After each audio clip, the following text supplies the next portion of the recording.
Welcome back to Hollywood Task, where we go beyond what appears on screen to reveal the true story behind the cameras. What we are uncovering now changes everything you thought you knew. This isn't just marital drama, it's about power, control, and money that has been quietly shaping the family for years. Covert audio recordings, financial audits, and timelines now suggest the on-screen family was a carefully constructed illusion, now collapsing under scrutiny. Before we dive into the details, make sure to like, subscribe, and hit the bell. We are tracking every development and you won't want to miss a single update. For years, Kody Brown presented himself as a man demanding loyalty, often portraying himself as a victim while wives left one by one. But insiders now suggest that behind closed doors, things were far different. Alleged audio recordings could reveal Kody's true feelings about his wives, forcing us to reevaluate every argument and scene we've seen on the show. One theory gaining traction is that the departures of Christine, Janelle, and Mary were strategic rather than failures. With intertwined finances, the person controlling the family's money benefits most from chaos, particularly when assets aren't clearly divided. The McMansion theory further illustrates this. While Janelle lived in an RV waiting for construction at Coyote Pass, money was allegedly flowing elsewhere. Loyalty in this context meant financial compliance. Wives contributing quietly were deemed loyal. Those questioning expenditures were considered liabilities. Robyn's role is also more complex than it seems. Insiders suggest she may be the only wife legally tied to Kody, making her responsible for debts and potential liabilities. Her fear may be real. She's the last remaining figure in a structurally unstable household. Kody's recent apologies and well wishes toward his ex-wives are likely strategic, aimed at suppressing exposure of journals, recordings, and receipts maintained by the children. The adult children now have their own voices and platforms, validating the theory that the on-screen Kody was a diluted version of reality. Spiritual divorce is another critical factor. Alleged church approvals for releases from polygamy undermine Kody's authority and call into question his ability to maintain a forever family. The narrative shifts from building unity to seeking freedom. Looking forward, the franchise faces crucial decisions. Viewer interest favors the ex-wives' post-polygamy journeys, suggesting spin-offs could be more profitable than continuing with Kody and Robyn. Some speculate Kody could even be relegated to a background role while the women take the spotlight. David's supportive presence further highlights Kody's displacement.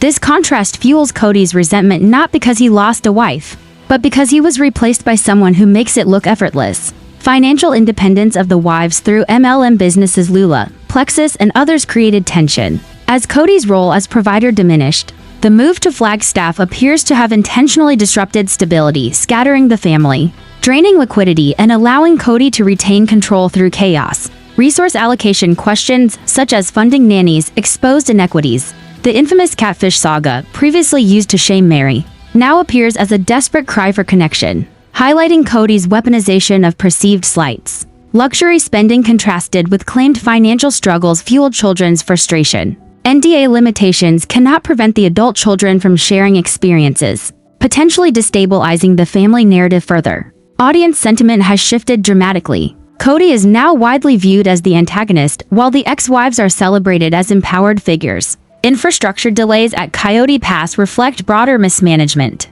Funds allegedly diverted to personal luxuries left the property undeveloped, mirroring the fractured state of the family. The legacy of Kody Brown is now clear. Years of attempted control and cultivated image have resulted in fractured relationships, dispersed assets, and estranged children. Memoirs from Janelle, Christine, or adult children could permanently document this story, leaving Kody with no control over the narrative. This is a pivotal era. The ex-wives are reclaiming power, the truth is emerging, and we are here to track every development. Engage in the discussion. Will Robyn remain, or will she leave when financial stability wanes? Your predictions matter. We are monitoring property transfers, legal filings, and insider revelations. This is the post-Kody era. The heroes are rising, the villains exposed, and the receipts are finally visible. If you're following this story, subscribe, hit the bell, and join the investigation. The unraveling continues, and we'll be here for every update, telling the real story of the Brown family as it unfolds, where we dig deeper than the cameras ever could. What's coming next will completely shift the way you see the Brown family. This isn't merely a story about marriages, it's about power, control, and financial maneuvering that has been hidden in plain sight for years. Kody Brown has long portrayed himself as a man seeking loyalty, often casting himself as the victim as his wives moved on. but insiders now suggest that the reality behind closed doors tells a very different story. Reports of secret recordings could reveal Kody's true thoughts, forcing us to reevaluate every argument and interaction captured on the show. Some believe that the exits of Christine, Janelle, and Mary were not accidents or failures but carefully calculated strategies. In a family with intertwined finances, control over the money means control over the outcome. When assets aren't clearly divided, chaos benefits the one who holds the keys. The McMansion theory adds another layer to the puzzle. While Janelle struggled in an RV waiting for construction at Coyote Pass, substantial funds were allegedly diverted elsewhere. Loyalty, it seems, wasn't measured by devotion but by financial compliance. Wives who contributed quietly were considered trustworthy, while those questioning the finances were seen as liabilities. And then there's Robyn. Insider reports suggest she may be the only spouse still legally bound to Kody, making her responsible for debts and potential obligations. Her position may not be strategic, it may be one of genuine fear, as she stands alone in a household that is structurally fragile. Kody's recent gestures of apology toward his ex-wives? Likely a calculated attempt to manage the fallout. He is aware of journals, recordings, and receipts maintained by the children, and now, those grown children are using their own voices to expose what the cameras never showed. The truth behind the polished on-screen version of Kody is emerging, and it is far more complex and darker than anyone imagined. For years, the real power wasn't just on TV, it was in the hands of the wives. Christine, Janelle, and Mary were deeply involved in multi-level marketing ventures like Lula and Plexus, generating substantial income and maintaining financial independence. This autonomy shifted the balance of power, creating tension with Kody, who thrived on being the provider. As the wives gained agency and liquidity, Kody's control diminished, sparking what insiders call the financial resentment paradox. The controversial move from Las Vegas to Flagstaff wasn't just a relocation. It was a disruption strategy, leaving behind stable equity, multiple homes, and financial security. The family was scattered across rentals and separate properties. This move drained the family's liquid resources, creating chaos that allowed Kody to maintain dominance. Stability would have reduced his influence. Disorder ensured he remained the central figure. Questions about money allocation began surfacing. Who paid for the nanny at Robyn's house? Were the wives unknowingly funding luxuries while raising their children independently? Small disputes over resources revealed deeper structural inequalities and resentment.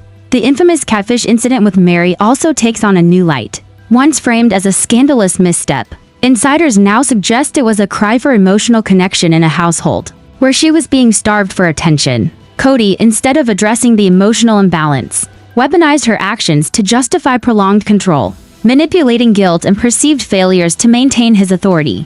Meanwhile, the public perception of financial hardship contradicted reality. Kody's displays of luxury cars, watches, and lifestyle choices stood in stark contrast to the struggles imposed on the wives. This inconsistency fueled anger among the children, who watched the disparities unfold in real time, creating a sense of injustice that continues to shape the family narrative today. Legal structures, like the family's LLC created for the show, further complicate the picture. Ownership, residuals, and participation clauses could all be challenged if departures or disputes are scrutinized. Adult children now speaking openly remove prior protections, meaning contracts and NDA letters no longer shield Kody from exposure. The financial revelations, combined with the Flagstaff move and business ventures, paint a picture of a household where chaos was leveraged as a tool of control. The balance of power shifted as the wives reclaimed their independence, and Kody's ability to dictate terms diminished. Kody's on-screen persona of loyalty and authority clashes sharply, with insider accounts suggesting volatile, unpredictable behavior behind closed doors. Psychologists and observers have highlighted patterns consistent with narcissistic traits. When admiration is withdrawn instead of self-reflection, Kody reacts with anger, manipulation, and rewriting of history. One striking example is the so-called time traveler theory. Kody has attempted to retroactively erase his emotional history with his first 3 wives, portraying the early years as devoid of genuine affection, to justify his current monogamous life with Robyn. This effort to rewrite the past undermines his credibility entirely if he falsified decades of history. Why should anyone trust his present claims? The allegations of parental alienation further complicate the picture. Kody claims the mothers turned the children against him, but social media evidence tells a different story. The children are thriving, celebrating milestones, and maintaining strong bonds with Christine and Janelle. The show itself inadvertently provided the evidence, documenting favoritism, neglect, and inconsistencies that shaped the children's perspectives. Spiritual divorce adds another layer of pressure. Within their faith, a legal divorce is only part of the process. Spiritual release is permanent. Reports suggest that Janelle received a formal release from church authorities, a move that strikes directly at Kody's authority, undermining the theological premise of his forever family if he cannot maintain earthly loyalty. The belief system suggests he cannot guarantee spiritual unity either. Kody's attempts at apologies and public gestures toward ex-wives appear increasingly strategic, a preemptive attempt to contain damage as journals, recordings, and receipts surface. The adult children's voices are now independent, empowered by social media, and validating the long-held suspicions that the on-screen Kody was a curated, softer version of reality. The result? The narrative that once revolved around a united polygamous household is dissolving. Emotional manipulation, control over resources, and spiritual authority, all of which Kody relied on, are crumbling. The Brown family is experiencing an unprecedented unraveling, where financial independence, personal agency, and truth-telling collide to expose the fragile foundations of the patriarch's influence. The franchise stands at a crossroads. Viewer interest has shifted dramatically. Audiences are no longer invested in Kody's perspective, but are captivated by the ex-wives' journeys of independence and empowerment. Christine's wedding, Janelle's newfound freedom, and Mary's ventures have drawn higher engagement than the household's ongoing conflicts. The freedom arc outperforms the misery arc, signaling to the network that a pivot is inevitable. Rumors suggest the possibility of a spin-off focused entirely on the ex-wives, with Kody relegated to a supporting or even villainous role. This would be a complete reversal. The man who once commanded the spotlight and control could become secondary, while the women emerge as the protagonists of their own narratives. David's presence adds fuel to the fire. As a supportive partner to Christine, he embodies everything Kody claimed was impossible: a man who loves, participates, and values the family unit without using it for power. The contrast is stark, and insiders speculate that Kody's bitterness stems less from losing a wife and more from being replaced by someone who makes it look effortless. Financial independence plays a central role in this shift.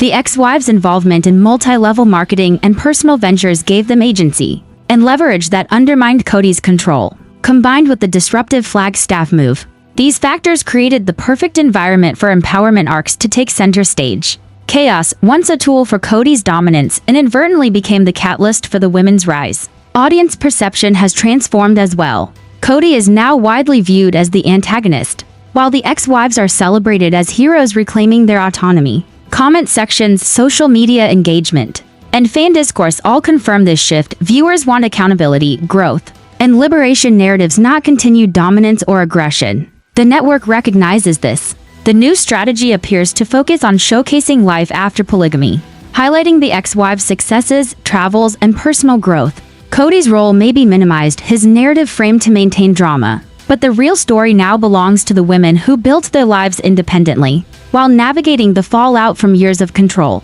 This is the post-Kody era. The network, audience, and ex-wives are aligned in their interest. Empowerment sells, freedom captivates, and transparency wins. Kody's influence wanes as the women step into the spotlight, proving that the story is no longer about one man's control. It's about the liberation and resilience of those who were once sidelined.